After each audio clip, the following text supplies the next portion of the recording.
la consommation de matière de l'humanité n'a fait que croître, et plus vite évidemment que la croissance démographique. Donc l'économie est de plus en plus intense en matière, en toutes sortes de matières. Quand on prend je sais pas, l'histoire de la France d'un point de vue matériel qu'on a étudié avec des collègues, non seulement depuis 1815 le nombre de matières, le type de matière augmente, mais chacune des matières est consommée dans de plus grandes quantités. C'est très rare qu'on voit une décrue matérielle. Dans le cas de la France, il se passe quelque chose dans les années 80 avec une réduction du charbon, par exemple, liée au programme électronucléaire, mais c'est assez exceptionnel, et c'est que le charbon, quoi. Toutes les autres matières, elles, continuent largement de croître. Donc évidemment, on n'a jamais consommé autant de bois, y compris pour l'énergie, on n'a jamais consommé autant de pétrole qu'en ce moment, etc., etc. À l'échelle mondiale, c'est très net. À l'échelle de pays, c'est un peu plus complexe, mais à l'échelle mondiale, c'est évidemment très net. La consommation de matière, en gros, on est passé de 10 milliards de tonnes en 1900 à 100 milliards de tonnes maintenant, en 2015. Mais en termes historiques, quand les historiens parlent de transition énergétique, ils en parlent trop légèrement, ou alors c'est parce qu'ils regardent l'énergie en relatif. Et c'est vrai qu'au cours de l'histoire, relativement, le charbon prend plus d'importance que le bois au cours du 19e siècle dans les pays industriels. C'est vrai, ça n'empêche pas qu'en valeur absolue, on consomme de plus en plus de bois au cours du 19e siècle. Donc ça, c'est vraiment un point important, c'est que l'histoire de l'énergie, elle a été écrite en relatif. C'était en fait, ce qui intéressait, c'était les histoires de l'économie qui écrivaient l'histoire de l'énergie. Et donc, ce qui les intéressait, c'était de comprendre c'est quoi la croissance économique. Et pour ça, ils disaient, voilà, le charbon, c'est très important, etc. Et ils se désintéressaient du bois au 19e siècle, par exemple, ou du bois au 20e siècle, d'ailleurs. Et en fait, quand on regarde d'un point de vue matériel, et en termes de tonnes de matière, les choses ne font que croître. Et ça, c'est un changement un peu de génération aussi, qui est un changement d'historiographie, c'est-à-dire à partir du moment où on s'intéresse au changement climatique, ce qui compte pour le changement climatique, c'est bien les valeurs absolues, c'est pas le poids relatif des énergies. Vous pouvez avoir autant de renouvelables que vous voulez, si le charbon continue au même niveau qu'actuellement, ou le pétrole continue au même niveau qu'actuellement, vous n'avez pas résolu le problème. Donc c'est vrai que la question du changement climatique transforme un peu le regard qu'on porte sur l'histoire de l'énergie, et nous oblige à sortir de ces récits de transition qui étaient beaucoup trop simples, quoi. Mais même d'un point de vue d'histoire d'économie, en fait, ce récit de transition est faux, et très problématique. Et à mon avis, fait qu'on comprend pas très bien ce que c'est que l'industrialisation. Si je prends l'exemple de la révolution industrielle, pour employer un terme d'ailleurs qu'on n'utilise plus trop en histoire, mais le passage du bois au charbon, en fait, les sociétés riches du 19e et du 20e siècle consomment bien plus de bois, y compris pour leur énergie, ne serait-ce que pour boiser les mines. On arrive à des quantités de bois absolument gigantesques. Alors les chemins de fer, on aurait dû clairement appeler ça des chemins de bois, ça consomme beaucoup plus de bois que de fer. En fait, plein de technologies qui sont inventées en Angleterre, liées au charbon, dans le reste du monde, vont consommer surtout du bois. Parce que les mines n'étaient pas aussi développées, parce que le charbon était bon marché. C'est vrai aux États-Unis, c'est vrai en Russie, c'est vrai au Brésil. Au Brésil, jusque dans les années 1950, les locomotives utilisent du bois. Et ils utilisent beaucoup plus de bois que de diesel ou que de charbon, en fait. Jusque dans les années 1950, c'est très tard, en fait. Aux États-Unis, c'est jusque dans les années 1880 où, en fait, les locomotives utilisent plus de bois dans leur chaudière que de charbon. En Russie, c'est 1913. Vous voyez, donc c'est vraiment, il faut imaginer que l'industrialisation, ça a beaucoup reposé sur du bois, et que la focalisation sur le charbon, c'est lié à la focalisation sur l'Angleterre, en vérité. Et alors, évidemment, il y a ce bois qui sert à alimenter les locomotives, et puis il y a le bois des traverses de chemin de fer, qui pour les grands réseaux, les plus grands réseaux, comme celui des États-Unis, de la Russie, consomment des quantités absolument astronomiques, quoi. D'ailleurs, largement supérieures aux mines de charbon. Donc en fait, ce qui compte finalement dans ces histoires de symbiose énergétique, c'est il y a l'aspect production d'énergie, et puis il y a qu'est-ce qui permet de consommer cette énergie. Et donc les chemins de fer, mettons que même s'ils utilisent du charbon, ils consomment énormément de bois pour le réseau, pour maintenir le réseau. Et c'est le même problème avec en ce moment les renouvelables. C'est sûr qu'on se focalise beaucoup sur les éoliennes et sur les panneaux solaires et la consommation de terres rares ou d'acier pour les piles des éoliennes, etc. Mais ce qui est le plus problématique, c'est pas tant ça que les voitures électriques, qui elles consomment des quantités bien plus importantes, en fait. Si on veut remplacer tout le parc de voitures thermiques par des voitures électriques, on arrive à des quantités d'acier et de terres rares, de lithium, etc., tout à fait considérables, quoi. Donc la vraie question, en fait, c'est au fond, qu'est-ce qu'on va faire de toute cette énergie? C'était la question au 19e siècle, ça reste la question actuellement, quoi. Pour le fer, c'est moins le cas. Le fer, il y a des gisements à 50%, donc il faut une tonne de... Mais ce qui est compliqué, une fois, après, c'est d'avoir de l'acier. Et là, il faut en gros une tonne de charbon pour avoir une tonne d'acier. Et donc, elle est là, la symbiose. Et donc, elle est omniprésente, parce que l'acier, c'est partout, en fait. C'est dans les voitures électriques, c'est dans les éoliennes, c'est dans toutes les infrastructures modernes. C'est pour ça que, évidemment, l'idée de transition énergétique, elle se focalise sur les moteurs, en vérité. C'est pour ça qu'on parle de transition, parce qu'on voit le moteur, et on se dit, ah oui, il y a quelque chose qui Et c'est vrai, il y a quelque chose qui a changé quand on regarde les moteurs, mais quand on regarde en fait l'ensemble du système, il faut voir tous ces inputs liés à l'acier, liés au ciment, etc., qui fait que la transition est beaucoup moins nette, beaucoup moins impressionnante. Par exemple, si on prend encore le cas des renouvelables, une éolienne ou un panneau solaire, c'est 20 à 30 fois mieux qu'une centrale à gaz. On pourrait dire super, maintenant si ça sert à faire tourner une voiture, là la voiture électrique c'est beaucoup moins intéressant parce que vous avez en gros 70% de la masse de la voiture qui est de l'acier, et cet acier on le fait encore très majoritairement avec du charbon à l'échelle mondiale. Et donc en fait quand vous voyez une voiture, il faut imaginer en gros 2 tonnes de charbon. C'est à peu près ça qu'il faut pour faire une voiture de nos jours. Donc c'est pour ça que là d'un seul coup, la réduction des émissions de CO2, elle devient moins pertinente, quoi, moins intéressante. On dit, bon, voilà, une centrale thermique, ça dure 50 ans, donc le temps de faire une transition énergétique, ça met 50 ans. Ça, c'est très différent entre le temps de vie d'une centrale et puis changer tout le système énergétique, y compris la production des matières dont je vous ai parlé, ciment, acier, c'est quelque chose de beaucoup plus ample, quoi. Et en fait, cette dimension 50 ans, ça vient de rapports qui avaient été commandés à la fin des années 70 à des chercheurs du IIASA, un institut important, qui a joué vraiment un rôle important dans cette idée de transition énergétique. Et ils avaient donné un rapport montrant qu'on pouvait potentiellement sortir des fossiles en 50 ans. C'était très critiqué, y compris en interne.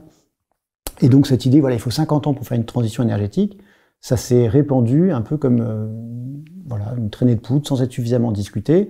Et de nos jours encore, on retrouve souvent cette idée, ça met 50 ans, alors qu'en fait on n'en sait trop rien en vérité. C'est compliqué de dire combien de temps ça met, puisque une fois encore, on n'a jamais consommé autant de charbon, de pétrole que maintenant, et même de bois. Même pour l'énergie, on n'a jamais consommé autant de bois que maintenant. En fait, on ne sait pas combien de temps ça met pour sortir comme ça entièrement une énergie primaire du mix, quoi. Franchement, c'est une question, à mon avis, assez difficile à répondre. Vous voyez, donc c'est pour ça que cette idée de transition énergétique, elle a toujours eu un rôle un peu pervers, à mon avis. À la fois, oui, il faut en faire une, donc tout le monde est pour faire une transition énergétique, et en même temps, on a l'impression que les choses sont sous contrôle, quoi. Surtout quand on dit, ça va mettre 50 ans, et donc la catastrophe climatique arrivera après, ce qui a été en fait un argument important pour une sorte de climato-scepticisme soft, quoi. Plus subtil et donc plus répandu que nier le changement climatique. Mais curieusement, on n'a peut-être jamais consommé autant de bois pour le pétrole. Il suffit d'une seule entreprise pour faire ça. Cette entreprise, c'est Vallourec, qui est une entreprise française, qui, dans les années 2000, a racheté son compétiteur allemand qui s'appelait Mannesmann. Et Mannesmann avait dans ses propriétés une immense exploitation forestière au Brésil, d'eucalyptus, 230 000 hectares, un truc vraiment gigantesque. Il coupe en gros 50 hectares par an en coupe rase pour faire du charbon de bois. Et ce charbon de bois, il sert à faire de l'acier, qui sert à faire des tubes pétroliers, qui sert à extraire du pétrole. Et ce pétrole est d'ailleurs indispensable à l'exploitation forestière. Donc en fait, vraiment cette idée de transition, vous voyez là, ça marche pas du tout, quoi. On a du bois qui sert à faire de l'acier, qui sert à extraire le pétrole, et le pétrole évidemment permet de produire beaucoup plus de bois. Ça, c'est aussi un point assez frappant, c'est que le bois énergie, c'est pas du tout derrière nous. Le bois énergie a explosé depuis les années 70 dans le monde. Dans les pays pauvres comme dans les pays riches. Le charbon, ça reste en fait un des piliers du monde industriel, bien sûr. Le charbon, c'est indispensable presque pour faire de l'acier. Les cimenteries à 90% en fait à l'échelle mondiale, ça fonctionne au charbon. Donc il y a plein de choses vraiment qui dépendent encore massivement du charbon. Puis des matières difficiles, en tout cas si on veut avoir un monde moderne, c'est difficile de s'en passer avec des infrastructures telles qu'on les connaît. De nos jours en France, le charbon paraît avoir quasiment disparu. On l'utilise plus pour la sidérurgie presque. Mais en fait, si on prend les importations, la France consomme encore énormément de charbon dans les biens qu'on achète chaque année de l'étranger. Il y a des papiers qui permettent de faire ça. Alors c'est des chiffres de 2018, ça a pu changer un petit peu à la marge, mais globalement ça reste à mon avis juste dans les ordres de grandeur. Les importations françaises, le commerce extérieur français, ça représente 1 tonne de charbon par an et par Français, dans les biens qu'on importe. Et donc vous voyez, on est 70 millions, ça fait 70 millions de tonnes de charbon par an, c'est assez proche du pic d'extraction de la France de 1963, on était à 85 millions de tonnes de charbon, quoi. Ça a baissé, mais pas tant que ça. Voilà.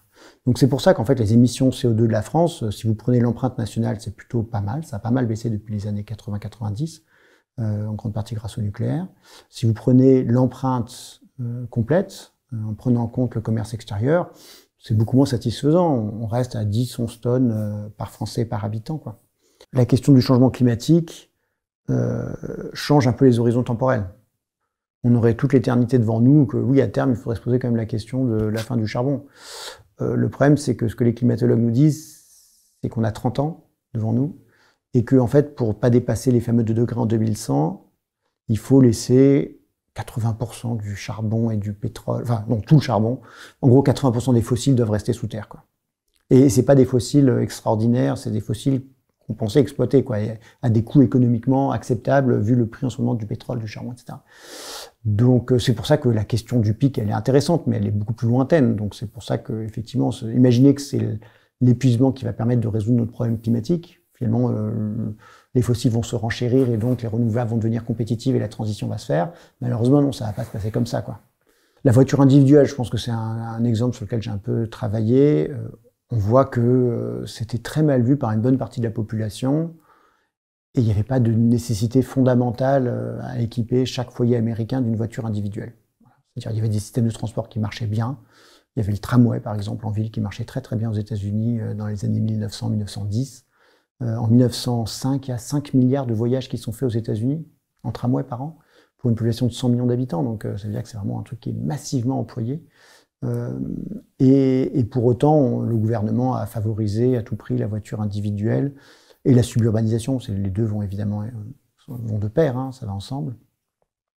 En partie sur des arguments anticommunistes, avec cette idée que il faut rendre les Américains propriétaires. C'est plus simple de faire avec des petites maisons individuelles pas chères qu'en ville, etc. Donc il faut produire plein de logements, de mauvaise qualité d'ailleurs, et les automobiles qui vont avec. Donc c'est sûr qu'il y a ce genre de stratégies qui ont joué, à mon avis, qui ont joué des rôles très importants. On a un mal fou à revenir à un urbanisme fondé sur les transports en commun, parce qu'une fois que les villes sont très très grandes, c'est compliqué. Et puis la voiture, en fait, est un redoutable compétiteur, malgré tout ce qu'on en dit, ça reste très très performant, quoi. L'éolien et le solaire, c'est nettement supérieur au gaz ou au charbon en termes de bilan carbone. Donc il n'y a pas de raison d'être contre ces technologies. Par contre, on doit être contre des technologies pas très utiles dans tout ce qu'on va faire de cette électricité, quoi. Et je pense que la question, c'est plutôt le transport individuel électrique, quoi. C'est ça la question clé en ce moment, un des débats importants qu'on devrait avoir mais qu'on n'a pas. C'est est-ce que la fin de la voiture thermique, c'est pas le moment où il faut repenser beaucoup plus profondément les questions de mobilité et essayer de sortir de la mobilité individuelle, ou alors de réduire drastiquement le poids des automobiles.